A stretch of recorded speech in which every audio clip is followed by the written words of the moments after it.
Good evening. You are listening to Right on Campus, the UW-Eau Claire College Republican podcast.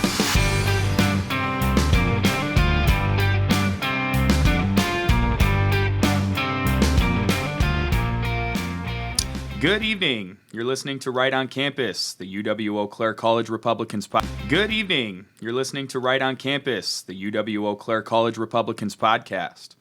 We have a great show for you tonight. As always, I'm Ryan, the Vice Chair of College Republicans, and I'm here with my co-host and working partner, Tatiana, the President of UWEC College Republicans. Tonight's Trump being elected the 47th President of the United States. Let's go! Wow. We did it, guys. We did it. Let's introduce who we've got on the podcast first. Yeah, absolutely. I'm back. I'm Nora, the social media director. Hey guys, it's Lizzie. I'm the political coordinator. Happy to have you guys back. Yes, for sure. Okay, now let's jump in. Yeah, wow, what a night, huh? What an insane night. Yeah, I was up super late. I think we all were. I think, It was amazing. It was, I mean, just incredible to watch. Well, it just felt too good to be true. No, the it still whole does. time. And it's like the whole night I was like, okay, at some point, something's going to happen. No, Well, yeah, right. We got the Senate, and then we were like, okay, Yeah. I don't know what's happening now, but then it was crazy. We just kept winning. I know. And it was like the next. Seriously. And Yeah. It was unbelievable. This is how 2022 was supposed to go. You know, we were supposed to have this red wave in 22, and we got clobbered. And now it finally landed, and it felt so good last night when they're calling states. And I was watching NBC, and we had Lester Holt on the TV, and he was so disappointed, and it just... Oh, yeah. CNN this morning, too, was like, oh, my gosh, they were so sad. Very 2016 reminiscent, and I just love that. All right, so we can move into first, where did this Donald Trump victory come from?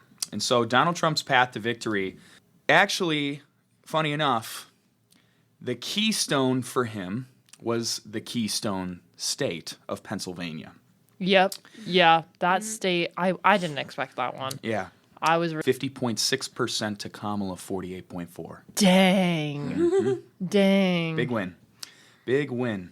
I mean, and to think that's the state that he took a bullet in. Seriously. I mean, Trump is the only Republican candidate in recent memory who's won Pennsylvania. I mean, Bush tried really hard. Romney tried really hard. McCain tried really hard. A lot of these states. None of them could win Pennsylvania. A lot of these states, that he won, I haven't seen a Republican win. Yeah. And wasn't Minnesota too competitive? Close to call? It was competitive. Yeah. The whole night into 1 a.m. Yeah. It was unbelievable. It was that's when it went blue, which is what we expected. But it was a lot closer than I expected there. Especially with Tim Walz being there. Exactly. It surprised me. That's really sad for them that Tim Walz literally is the governor of Minnesota. They should have crushed that. Yeah, they won the state by less of a margin than they did in 2020, and their governor was on the ticket. So that's kind of funny. Yikes. Maybe you should have picked Josh Shapiro, huh? Yeah. Yeah. Anyway, moving on to our state. Let's go. Wisconsin called for Trump last night, 49.7 to 48.8. Wow. So sizable, close one, but a sizable victory there. Mm-hmm. So I couldn't be more proud of our club and of our state and everybody who was involved in helping Trump carry Wisconsin. It's amazing. No, I am happy. Proud of each and every person that, I've been able to work with, everyone in our club. Shout out to, I mean, this state would not have been one without us, and just our presence on social media and the initiatives we took. Mm-hmm. The amount of crap that we had to put up with while tabling made it all so much more worth it. Oh my gosh, yeah. We stood out in the rain for 8 hours yesterday, and people they just were so hours yesterday, and people they just were so rude. I mean, we had people flip us off per usual. I mean, then we were just encouraging people to vote, and all we were saying was, "Did you vote? If they voted, we cheered them on." Didn't really even ask. I did tell people to vote for Trump. Oh, if they can't, yeah. No, like Of course he did. We're not going to change their mind at that point. So we, good for them for, knowing their responsibility as a citizen and going and voting, even if it's not who we want them to vote for. But people were mad at us for that, and we're like, they're like, we voted Kamala, and I'm like, At least okay. you voted. Sounds good. Yeah, I'm like, okay, cool. I'm not changing your mind. Right. Yeah. And look at that, and we won. Right. Yeah. And look at that, and we won the state. And we won the state. They really thought they were doing something, but we won the state. That was such a huge win for us. Like, I was watching it, and then, like, bam, we got Wisconsin. Yeah. Yeah, and moving on to the next one, Michigan, also called for 2016 it went red. Okay. 2016 it went red for Trump. Okay. It was 49.8 to 48.2. So similar to Wisconsin. Yeah. It was a larger margin of victory in Michigan than in Wisconsin, which we talked about on that last podcast with the Arab American vote. And I'm not sure the demographics on that. I wasn't able to find that. We'll touch on demographics next, but I'm very interested to see which, if Kamala underperformed with them.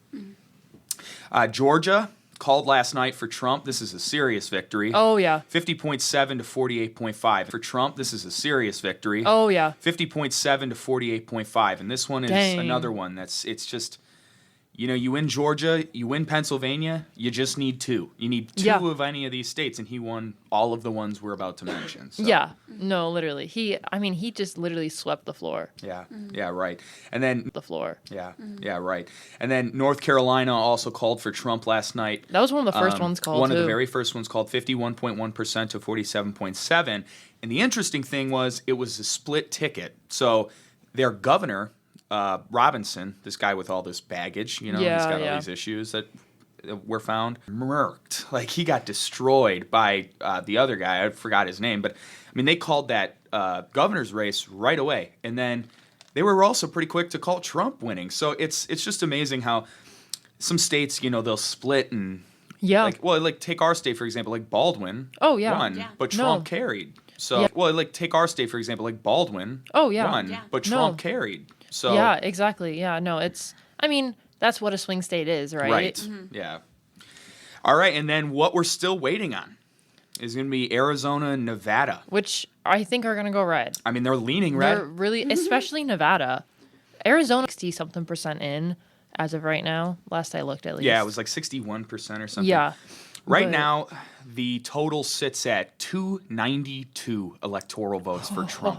If he were to win either or both, Arizona or Nevada, this is effectively a modern day landslide. That's amazing. Yeah. I mean, that is amazing. It's amazing. It's everything and more that we could have hoped for. So sticking with Trump's path to victory, with which demographic groups did he underperform and overperform? So we'll start with Black Americans. Black Americans, Trump overperformed with Black Americans by 5% since 2020. He won the largest share of the Black vote for a Republican since Nixon. Wow. And this is really important in delivering Georgia. Mm-hmm. Yeah, that's a good point. Because Georgia, I think he probably lost in 2020 because of the black vote. Yeah, absolutely. Because that's when all the George Floyd stuff was happening in BLM, and now that they've lived through a Harris vice presidency, they know the two sides of the coin, and they saw which economy was better. They lived through which world was better, I mean, they overwhelmingly did vote for Harris, but Trump's ability to make headway there, I think, was the determining factor. No, I agree. Yeah. Next, Trump also overperformed with Hispanics by 6.3%. Now, this is a great sign, and this was key in delivering Pennsylvania. So Pennsylvania has a high population of Hispanics, and this is where we got in all that sticky controversy just a week ago when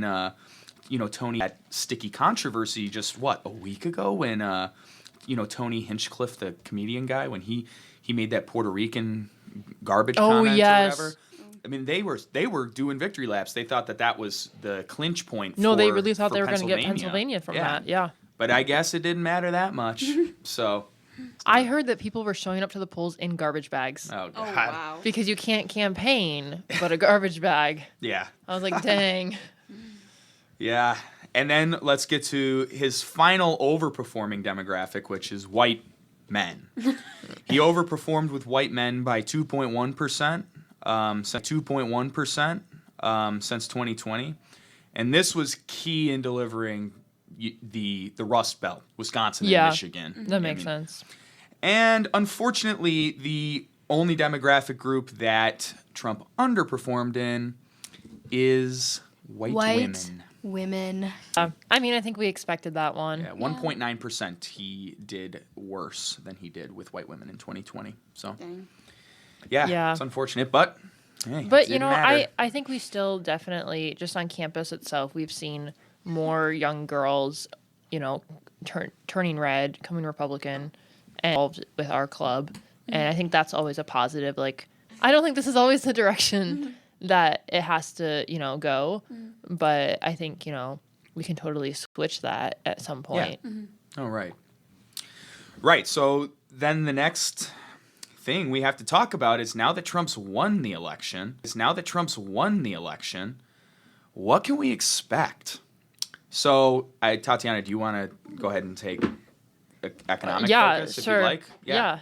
I mean, so I feel like economics is one of the biggest factors in the election. I mean, just from when we talk to people, they definitely, students, especially, really anyone who's, you know, who is middle class, lower class income, who's been affected by the economy, you know, that was on their ballot essentially. And so, you know, moving forward, now that we know Trump will be 47th president, I know, you know, the first big thing, you know, is tax reform. He's going to focus on the middle class and trying to help relieve some of the burden that they've had from the Harris-Biden administration. And then he also is going to push for more small business incentives, which always helps boost the economy. And, you know, the whole goal with this would be to stimulate economic growth, disposable income, and investment. And so I think, you know, his tax reform plan seems pretty good. Yeah, that investment piece is very key to the tax reform. We actually had a kid come up to our table, and he was very cordial. Actually, I had a very productive conversation. With him, but he was a little upset about the rich not paying their fair share, and how Trump, you know, is cutting taxes for the rich. And, you know, I was just trying to outline for him, like, why it's important that these firm owners and the business owners can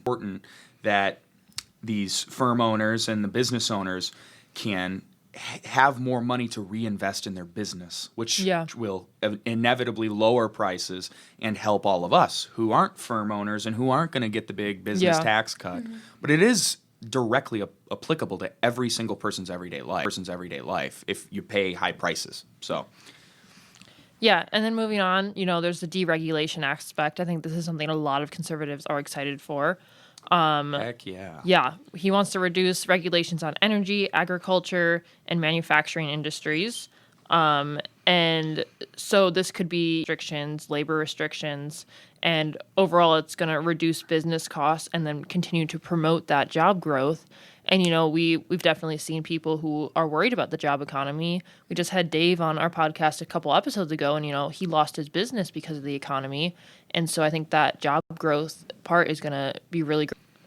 And then the last economic focus from Trump is the trade policies.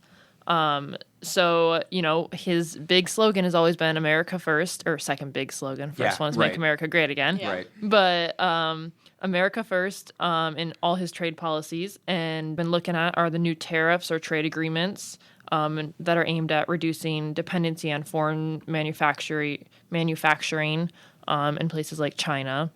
And, you know, this may involve like some incentives for companies to bring manufacturing jobs back to the U.S., you know, take them. Reshoring manufacturing. Yeah, exactly. Yeah. Like companies to bring manufacturing jobs back to the U.S., you know, take them. Reshoring manufacturing. Yeah, exactly. Yeah. Like kind of moving them from overseas back home. Yeah. And, you know, I think that's huge because ultimately America, you know, once was the leading country and all this stuff. And we used to produce. We Yeah. used to manufacture goods, Exactly. steel, Yeah. rubber, and gas, and we did it all. And that's World like War was II, foundational to yeah. what America was. Right. Yeah, in World War II, we were able to do so well because we just revolutionized the economy to Yeah. work for the war effort. But it's like at this point, like if we went to war right now with anybody, anywhere, where are we gonna get semiconductor chips to put in all of our high tech military assets?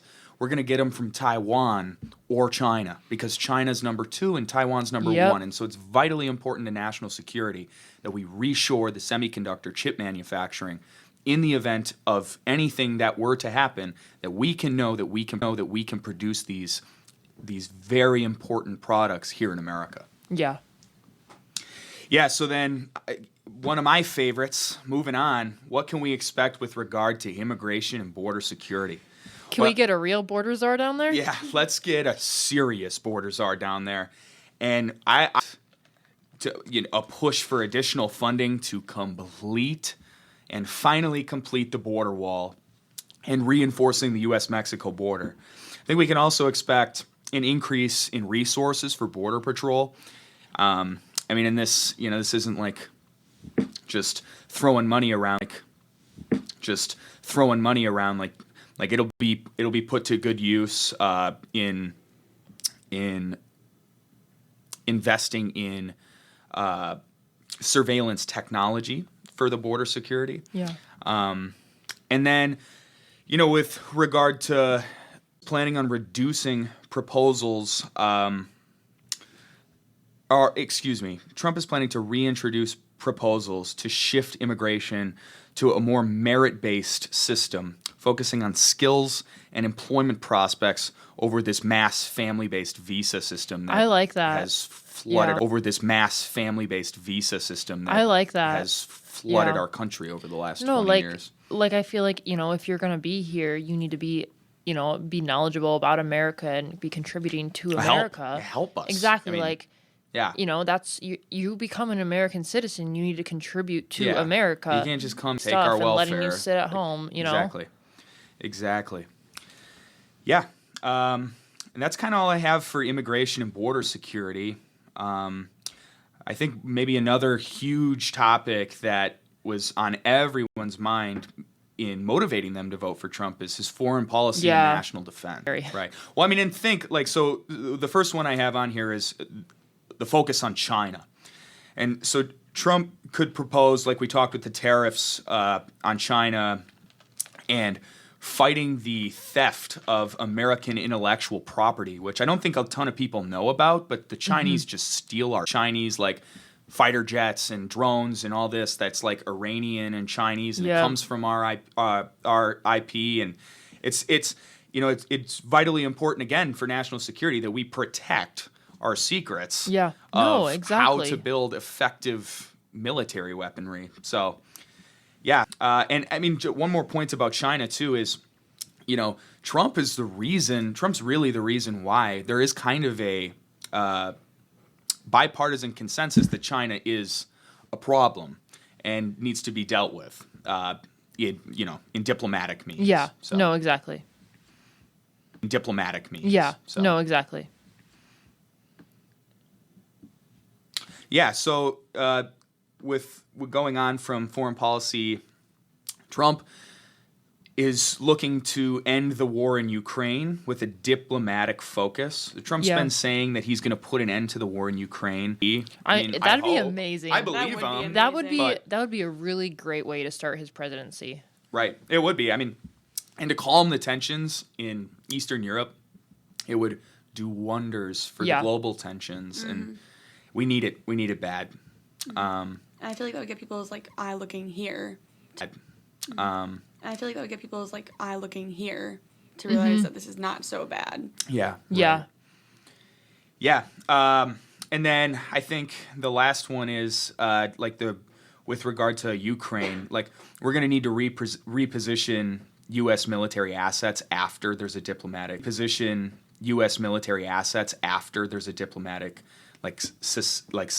secession of Ukrainian lands. Because I mean, it's going to happen. Like they'll have to give the Yeah. Donbass. Yeah. You know, I mean, and like it's just how you're going to end this war. Which you could get into a debate because there are a lot of ethnic Russians in eastern Ukraine, and so I think it's a good scenario if we could carve off part of Ukraine, allow Putin to have his buffer zone. These ethnic Russians are going to be in Russia. Yeah. And we can then help Ukraine try and rebuild their infrastructure and then be a working partner. And they're also not going to be able to join NATO. Yeah. So like we'll need to be a working partner with them, maybe repositioning military assets in the region to deter like another invasion by Putin. But I doubt that Trump would scale up anything. Well, and I feel like the ultimate goal at this point is to just, end the current, war and make peace. It's not to really let one side win or lose. Mm-hmm. Yeah. Right. And then the final point with regard to defense is military investment. Trump to increase the defense budget. And put an emphasis on modernizing the U.S. military. This is something he's talked about for a while.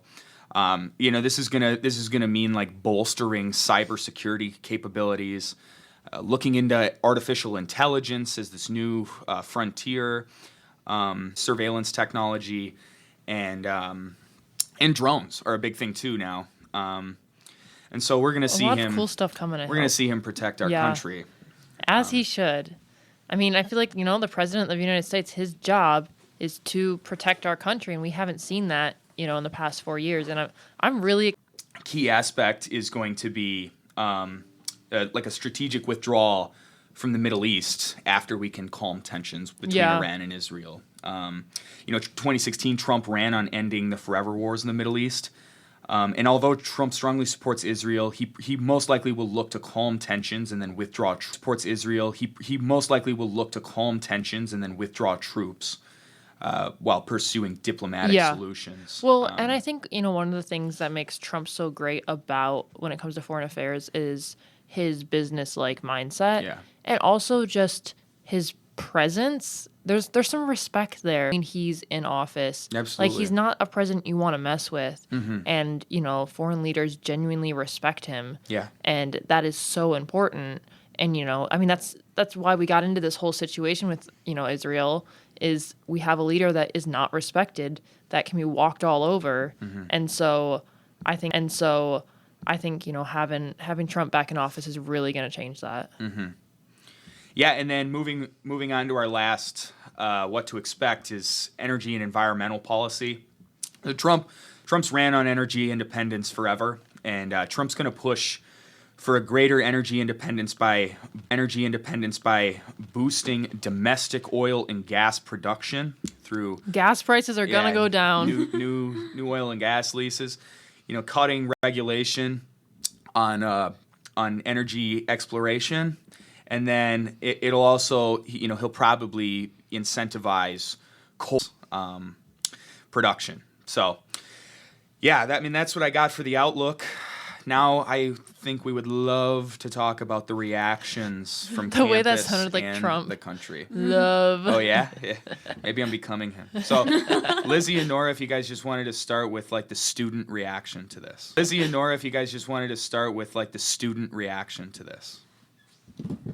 Okay, so I first kind of want to do like a comment section style and just go over some of the popular posts that I've been seeing on some of my fellow peers' Instagram. So we got the classic one that we saw earlier. You have imagine looking your kids in the eye and telling them you voted for a 34-time convicted felon, a racist and a sexist, and being proud of it. And then we have, I cannot believe how hard we have to work to convince people that a qualified woman of color who has dedicated her life to public service and operates with grace, dignity, and empathy is a better candidate to lead this country than a man who was a reality TV star, a sexual predator, and has been convicted of 34 felonies. It's not like he was also the president of the United States. Like one other time before she was. And then we got, this election could have shown women that they are able to achieve anything. Instead, it's showing boys that they can be the most powerful person in the country. Cool. I'm not even gonna get into There's the a rape lot part. wrong with that statement. Yeah, like literally everything Let about that it- is just Never wrong. mind. That's a wild.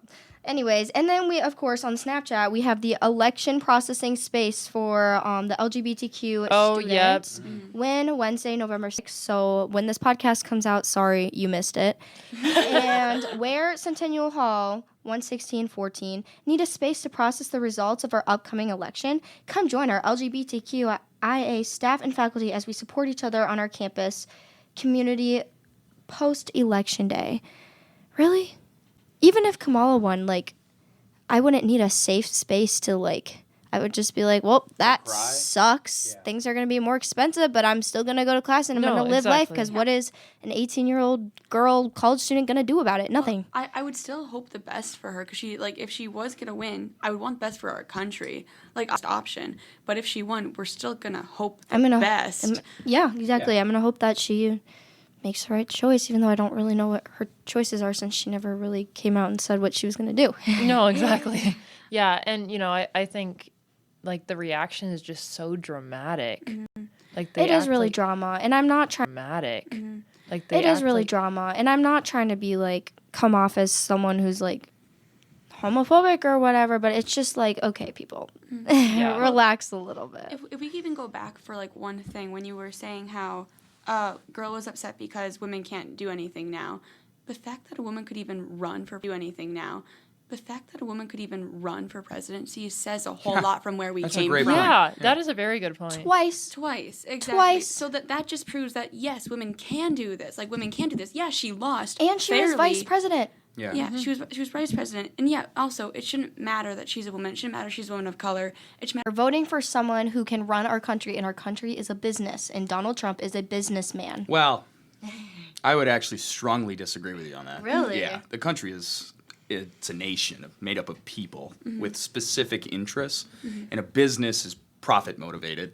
So, like, but I'm with you that it is the right strategy to take right now is to treat some of these issues maybe like a business problem, and then Yeah, no, I get assess what you're saying. benefits and just do what's best for the American people. Yeah. Rather than trying to be altruistic and like look That's at what I mean. everybody. It's just like I feel like it's more a run on feelings on that Yeah. side, and I feel like we Yeah. need to actually like start getting down to the root of the issues and stop worrying about the feelings and stuff as much as Yeah, no, we are exactly. right now. It's such a good point too. It's like they ran on joy. Like No, like I mean, literally. Come on. A rat. Right? Like yeah. what are we? Life is pain. Yeah. Right. Life is going to be full of suffering and pain, but it's what you make of it. And how right now, how the other side is making it is not great. There's a lot of people who are sad, which, yeah, we probably would have been sad too, but we would have moved on. Mm-hmm. And I'm sure they're going to move on eventually, but right now, like, it's time, and you got to hope for the best for the country. Mm-hmm. Yeah. I also feel And you got to hope for the best for the country. Mm-hmm.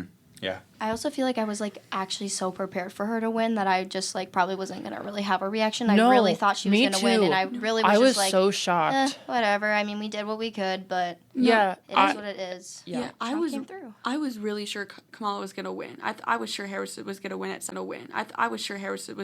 some point. And I came out of adoration, and Tom showed me the stats, and then Trump was ahead, and I'm like, you're kidding.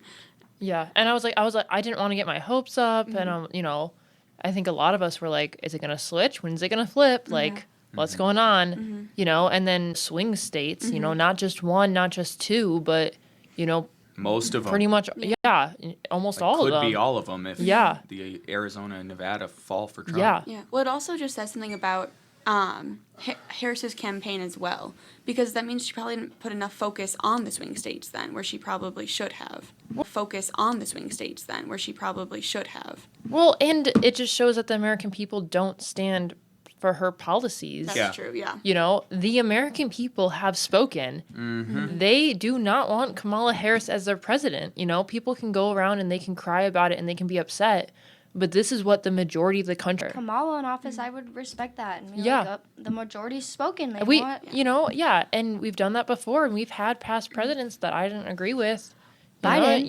And but we've got what we voted for. Biden's a goof. Yeah. Well, a question that I have, because Yeah. is would things have been different if the Democrats actually got to choose their candidate? That's a good question, like They should have chosen different in 2020. Yeah. Who do you think they would have chosen? In 2020? No, this year. Well, since Biden stepped down. yeah. Yeah. Oh gosh. No, because I kid you not, like a lot of people know my family is much more on the liberal side of things. I kid you not, a lot of people know my family is much more on the liberal side of things, and my family was very happy to find out that Biden was stepping down, and then they found out Kamala was coming in. They're like, oh. Yeah. And it was just I'm curious to see what things would have happened if they got to choose a different candidate, because. Did they actually get to choose really? Well, No. they chose Biden. Well, they But chose they Biden. didn't. They didn't He choose did Kamala win. though. Yeah. I'd rather have Biden Right. than Kamala. And I Kamala. would too, actually. I mean, I think we Like- talked about. I think Biden would do a better job with our economy Yeah. than Kamala would. Yeah. Yeah. I'm no, actually with honestly, you too on yeah. That's a fair point. Yeah. that. So, also, we were just expected to win the popular vote. Yeah. He's currently got 71 million votes to her 66. You know what's crazy about all this too? Kamala has not said a word yet, which seems wild. It's the next Has day. walls? I heard it's 4 p.m. today. 3 p.m. our 3 time. p.m. Yeah. Right. 4 p.m. Eastern, 3 p.m. Central. Yeah. Right. 4 p.m. Eastern, 3 p.m. Central. Yeah, I'm curious how she's going to go about it, because she could accept it with grace. She could deny the whole thing. I'm curious to see how this is going to go. Yeah. Yeah, I really have no clue. I don't know. I honestly won't be surprised if she starts crying. Can you imagine what it's going to be like for her to, like, go back Healing Joe's I nomination? mean, does she really do anything anyways? She's got to be in the White House. border. It's like they've got to be Yeah. in the same Yeah, building watch together. her go down to the border now. Yeah, right. Yeah. Well, the best way to look at it, because if we were her, I feel like the best way we could look at it is, well, we have a limited time in office now. Let's do the best we can. Yeah. Who for Yeah. who for us? She's saying that's what If she thinks we were Kamala will her, do. if we Oh. were her, like if we were in her shoes, I feel like that's what we would do. Yeah. Be like, what's the best thing we can do for this situation? I have a feeling her speech will be something about how she's disappointed for women in our country. Oh, yeah, certainly. that is. Oh, that's yeah. gonna go. Yeah. It'll be directly all about towards women. abortion. It'll be. I understand why that's an important thing for people. Everybody has their own opinion on that, but you can't have that be the end all No. be all of And- your vote. Yeah, we should make like bingo cards for this speech. Yeah. Actually, That that's is a good such idea. a good idea. Trump is like, isn't he like a pro-choice president anyways, or like he He's- doesn't? Yes, Yeah. unfortunately. Yeah. And I still voted for him. Yeah. It's just one thing that I disagree with, but it's Actually, still, to be honest, I disagree with Trump on quite a few things. Yeah. yeah. I do not like Trump as a person. Like, Well, yeah. I at mean, all. I like we're his not voting. garbage truck. Yeah, no, his garbage truck was pretty cool. But yeah, and I think too. I think that one of the things she's going to say in her speech is she's going to say something. I think that one of the things she's going to say in her speech is she's going to say something along the lines of, "I am scared for democracy." Yeah. Yeah. And talk about how she's burdened by what has been, and we will be burdened by what will be. And electric buses. Give her Yeah. her script back. Yeah, no, right? She's going to say something like, "The American people," right? She's going to say something like, "The American people just fell out of a coconut tree." So, what's this mean for the future? I can buy my Summer Fridays lip balm for half the price. Well, just to talk about the legislative landscape, it looks likely that Trump may take office in January and have a completely unified government. The Republicans will keep the House, most likely. We have flipped the Senate. We have a man in the executive chair and a majority Holy on the cow. court. We Executive chair and a Holy majority on the cow. court. we crushed this election. Yes, we did. We crushed this election, guys. I am proud of. I know I've already said this, but I am so proud of every single person on this campus who's been working with us. It's been really cool to see, Yeah. and even just looking at Eau Claire itself. I mean, obviously, but it's a lot less blue than it was. And Yeah. I walked into Davies today, and Nora saw someone with a Trump hat on. I saw a person with a Trump hat on too. Yeah, I mean, I've got my Trump shirt on. We're all celebrating, and and then It's more of a win of the fact that we feel like we have a space, or like we feel like we can now have our voices Yeah. heard without getting like low-key hate crimes. Like I feel Yeah. like we're giving their voice back to them. Like we're helping them. Exactly. Like, it's okay to disagree with what other people agree with. Like you are allowed to have your opinion, just like they are allowed to have Yeah. their opinions. we're in the majority now. Yeah. Even if Yep. it's not on this campus, in the country, we Heck yeah. So, Nora was just kind of hitting on this too. You know, a big thing looking forward is the impact on the youth and on students. So, the Trump economy is going to be very good for students specifically. Trump will allow for job creation, which is grad. No, Very exactly. true. That's going to be great. Jobs. And, you know, his focus on lowering inflation will also allow students to be able to afford more while also being able to save. Like, saving is so difficult when you don't make enough and you can't. Yeah. You can't get any of your goods. It's just you can't get any of your goods. It's just it's untenable, and I'm excited for the outlook. Cheaper Starbucks for all. Oh yeah. That's where my vote went. It's to Cheaper Starbucks. Cheaper Starbucks. I love Starbucks. Yeah. So, any final thoughts, guys, on this whole? I think I woke none of up us- and everybody was like, Anna texted me and she's like, he won, and I was like, huh? Yeah, she was so out of I it. was She was so like, confused. what? I was like, what are we talking about? But I think above all, we just want to say thank you to you guys because you guys have put Yeah. in so much hard work. We could not have done this without any of you.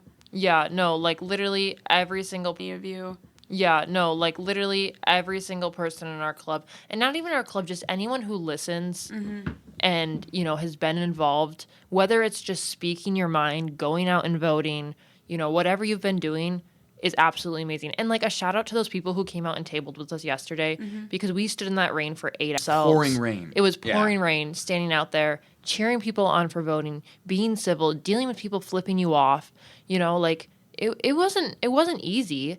And, you know, and that's what wins us an election, though. Absolutely. And shout out to people who would maybe disagreed with us, but were willing to come up and have an actual Yeah. civil, Yeah. Yeah. conversation with us. No, Like, exactly.